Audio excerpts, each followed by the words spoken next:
Telik Sandi Lamajang yang dilepaskan Rawedeng terus berlari dengan nafas terengah-engah. Setelah beberapa lama berlari, menerobos semak belukar dan menelusuri jalan setapak yang berduri, Telik Sandi itu sampai di desa Kancipuri. Dan orang itu berhenti sebentar sambil menarik nafas panjang.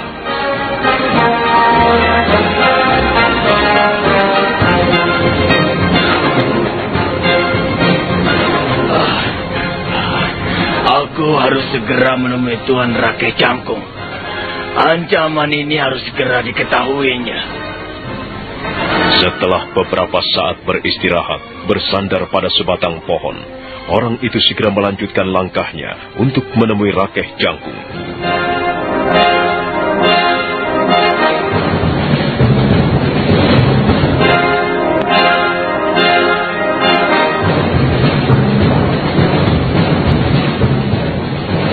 Di ruang bilik depan sebuah pondok sederhana, Rakeh Jangkung menerima Telik Sandinya yang semula ditugaskan di perbatasan desa Kancipuri.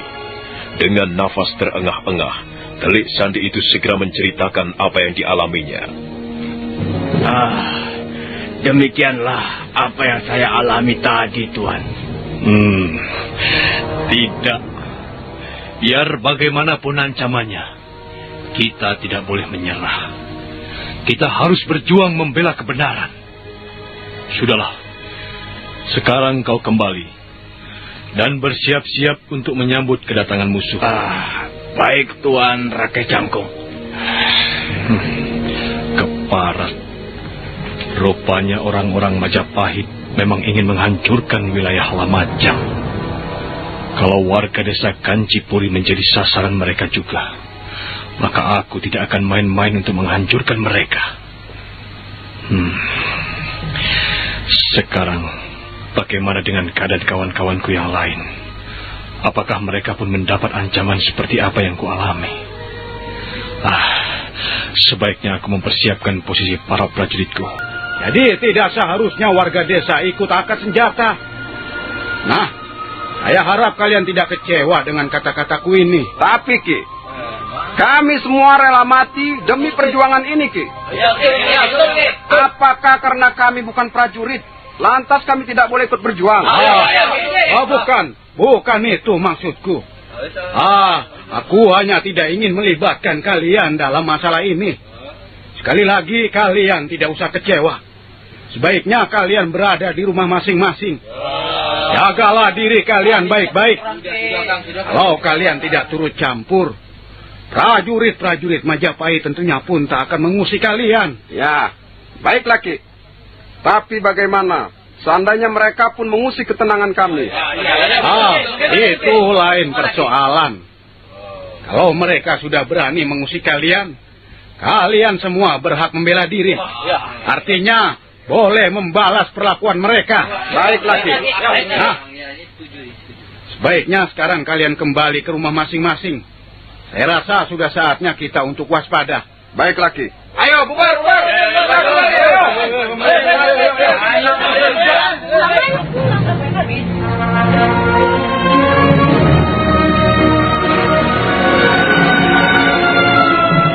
Sebenarnya sedikit kagum pada warga desa ini. Mereka rela mengorbankan nyawa demi membantu perjuangan prajurit lamanya. Ya, tapi sayang, aku tidak ingin keterlibatan mereka dalam hal ini. Mudah-mudahan saja prajurit-prajurit Majapahit pun tidak mengusik para warga desa ini.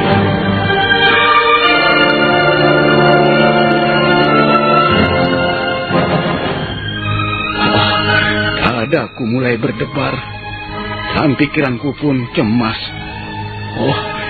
Dewata Agung, lindungilah kawan-kawanku yang lain.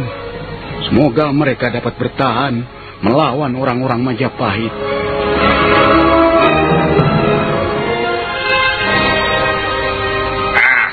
Rapangsa, kelihatannya hari mulai sore. Aku rasa inilah saatnya kita untuk datang ke desa Kanipuri. Kita lihat apakah Rakai Jangkung mau menyerah atau tidak. Seandainya tidak, maka kita akan segera membumi hanguskan desa itu. Kalau begitu, ayolah kita bergerak sekarang. Ayo. Para prajurit, ayo maju.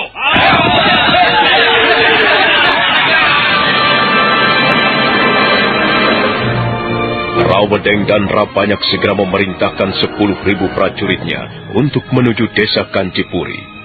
Senja mulai turun di langit barat. Kicau burung pun seakan-akan tenggelam di telan gemuruh kaki-kaki kuda. Sementara itu, Rakeh Jangkung yang sudah mengetahui bahwa musuhnya akan muncul sore itu, sudah bersiap-siap bersama 500 orang prajuritnya. Para prajurit, lepaskan anak panah api itu. Kita tantang mereka sekarang juga untuk bertempur. Baik, Tuanku Rakeh Jangkung.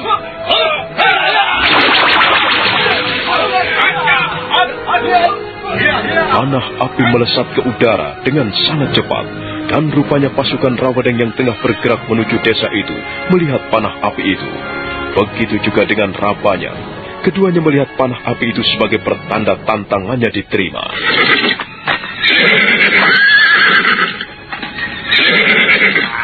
Kurang ajar. Rupanya mereka sengaja menantang kita. Baik kalau begitu.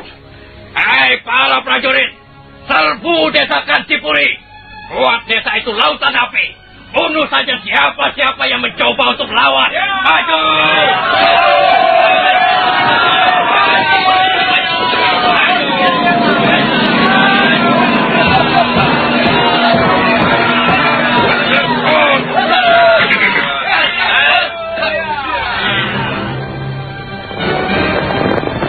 Bagaikan tumpahan air bah, prajurit-prajurit Majapahit memasuki desa Kancipuri. Di desa itu, para prajurit Majapahit disambut oleh prajurit-prajurit Lamajang yang berada di bawah pimpinan Rakeh Jangkung. Perang besar pun terjadi. Senja yang tenang dan sepi kini berubah menjadi bising oleh dentingan pedang dan jeritan orang-orang yang terluka. Prajurit-prajurit Lamajang berjuang dengan gigih, sementara para prajurit Majapahit berperang dengan brutal. Sebagian dari para prajurit itu memporak-porandakan rumah-rumah penduduk. Bahkan ada beberapa orang prajurit Majapahit membakar rumah penduduk, warga desa Kancipuri.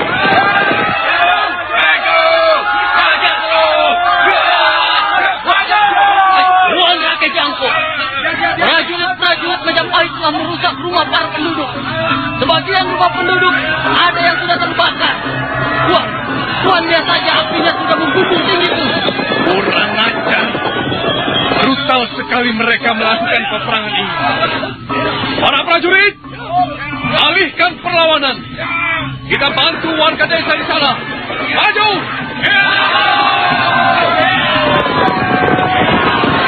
Rakeh Jangkung mengamuk membabat para prajurit Majapahit. Dia benar-benar marah atas perbuatan brutal dari prajurit-prajurit Majapahit yang telah berani membakar rumah penduduk desa Kancipuri.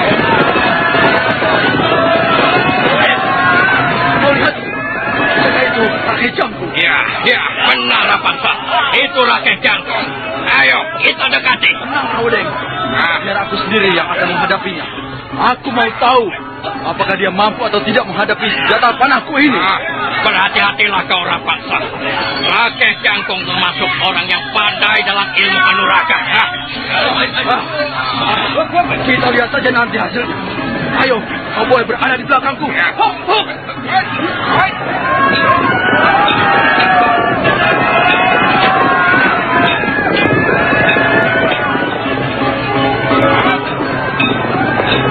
Rakeh Jangkung, hadapilah aku kalau kau mampu. Oh, rupanya kau yang memimpin prajurit-prajurit sengit ini. Kau tidak perlu marah, Rakeh Jangkung. Ini adalah kesalahanmu. Kenapa kau berpihak pada Nambi? Itu bukan urusanmu. Pada siapapun aku berpihak, itu sudah keputusanku. Sekarang lebih baik kalian menyingkirlah dari desa Kancipuri ini. Kami semua tidak akan pergi atau menyingkir dari desa ini sebelum kau menyerah, Rakeh Jangkung. Kurang ajar. Rupanya kalian memang manusia-manusia biadab.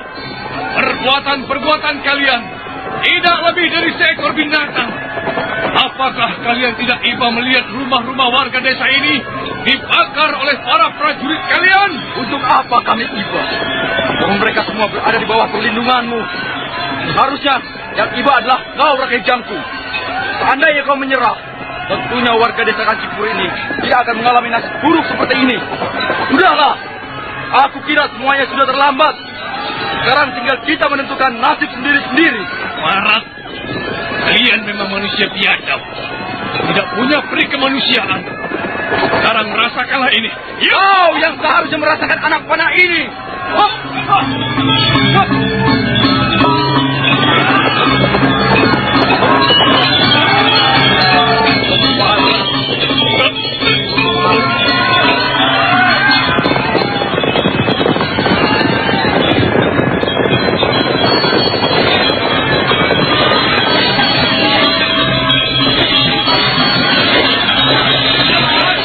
Berbarengan dengan lompatnya Rakeh Jangkung menghunus pedangnya, Rapanya pun melepaskan anak-anak ke arah dada Rakeh Jangkung. Rakeh Jangkung tak sempat berkelit. Akhirnya anak panah itu pun bersarang tepat di dadanya. Keparat kau, Rapang. Tapi jangan harap kau akan luput dari tanganku. Panah. Aku harus mencabutnya dulu. Dan aku sakit sekali.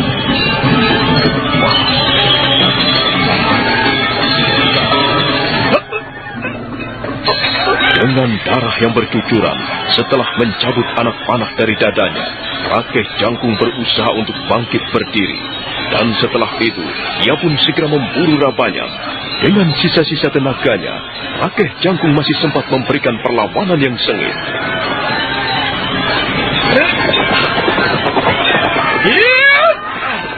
Mau lari kemana kau, Keparat?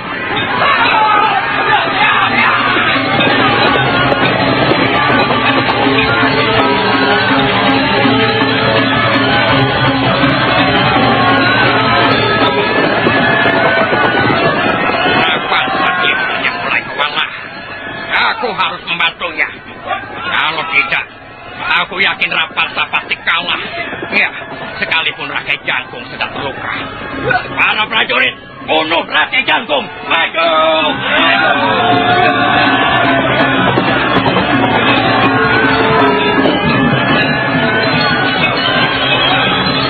Rakeh Jangkung benar-benar tidak mempunyai kesempatan untuk membalas. Belum sempat ia berhasil melukai musuhnya, Rawadeng datang bersama para prajuritnya yang lain, membantu Rabanya.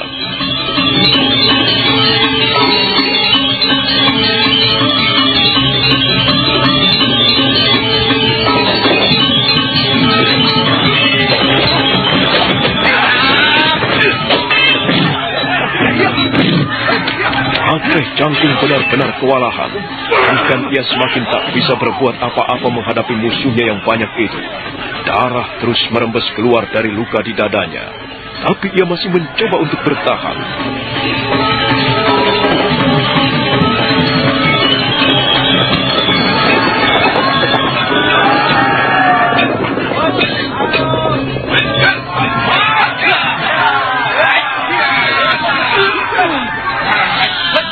Tenaga aku mulai terkuras. Rasanya aku tidak bisa bertahan lagi. Hajar terus. Jangan beri kesempatan dia untuk membalas. Terjang terus. Di tanganku. Ayo prajurit, terjang terus. Dia sudah mulai lemah. Habisi dia.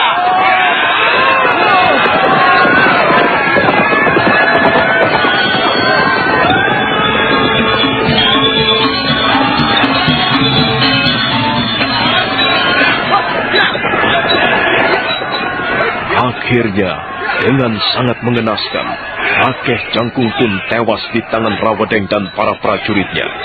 Sementara para prajurit Lamajang yang lain masih terus bertahan melawan prajurit-prajurit Majapahit. Akhirnya kau mampus juga, prajurit tolol. Ya, itulah akibatnya kalau mau mempertahankan diri. Raparsa, sebaiknya beri peringatan kepada prajurit Lamajang yang lain agar mereka menghentikan perlawanannya. Kalau mereka tidak mau menghentikan, bunuh saja. Ya, baik, Rawadeng. Hentikan pertempuran! Hentikan! Hai prajurit-prajurit Lamajang, kalian sekarang benar-benar tinggal sedikit. Lebih baik kalian menyerahkan diri daripada kalian mati dengan sia-sia. Sisa-sisa prajurit Lamajang yang masih melawan prajurit-prajurit Majapahit tidak menghiraukan teriakan Rabanyak. Mereka terus bertempur dengan semangat yang tinggi. Rupanya mereka pura-pura tidak mendengar teriakanku. Baik kalau begitu. Hai para prajurit, bantai habis sisa-sisa prajurit Lamajang itu. Jangan ada satu orang pun yang dibiarkan hidup. Bunuh mereka semua! Cepat!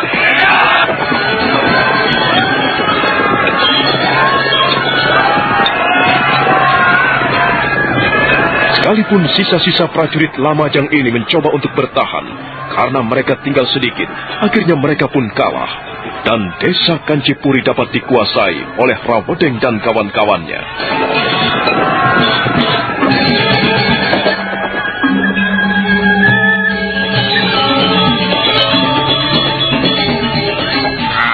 Apakah masih ada prajurit-prajurit Lamajang yang masih hidup, Rapangsa? Tidak ada, Rawedeng. Bagus. Kalau begitu kita benar-benar telah menguasai desa ini. Para prajurit, cepat singkirkan mayat-mayat ini.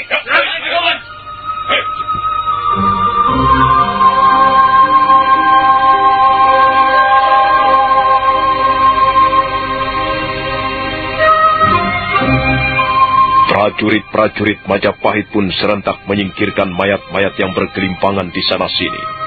Malam itu suasana jadi benar-benar mengenaskan. Serangga malam kembali terdengar senandungnya, sekalipun nyanyiannya berbau duka yang amat dalam. Nah, saudara pendengar, bagaimanakah kisah selanjutnya? Silakan menunggu seri berikutnya. Sampai jumpa.